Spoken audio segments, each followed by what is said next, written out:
32,000 সহকারী শিক্ষককে আমরা পদোন্নতি দিতে পারতেছি না, তারা সহকারী শিক্ষক হিসেবে রিটায়ারমেন্ট করতেছে। যে প্রান্তিক যে শিক্ষকের সমস্যা, এটা হচ্ছে আমাদের জাতীয় রোগ। ফলে এটা শুধু প্রাইমারি রোগ না, এটা সপ্তাহেরই রোগ। কারণ এখন আমাদের সবাই শহরমুখী হচ্ছে, সেই জন্য এই সমস্যাটা। তো আমরা চেষ্টা করতেছি যেটুকু করা যায় সেটাকে কাভার করার জন্য।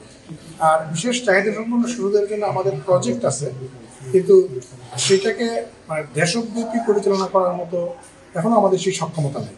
ফলে এটা প্রজেক্ট পর্যায়ে রয়েছে, কোনো কোনো স্কুলে সেটা চলছে এবং সেটাকে একটু বিস্তৃত করার প্ল্যান আমাদের আছে। যেমন আমরা প্রত্যেকটা ডিস্ট্রিক্টের কোনটা ভালো স্কুল তৈরি করতে পারি কিনা সেটা আমাদের প্ল্যানিংয়ে আছে। পরবর্তী সময়ে এই ডিস্ট্রিক্টে, প্রত্যেক ডিস্ট্রিক্টে আমাদের পিটিআই রয়েছে।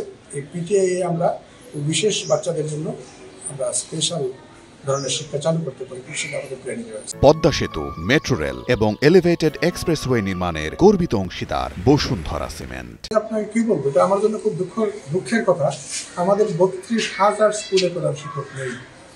32,000 সহকারী শিক্ষককে আমরা পদোন্নতি দিতে পারতেছি না, তারা সহকারী শিক্ষক হিসেবে রিটায়ারমেন্ট করতেছে।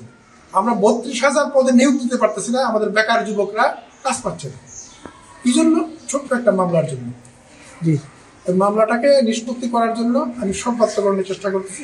নিষ্পত্তি করতে পারলে অনেকগুলো সমস্যার সমাধান হবে।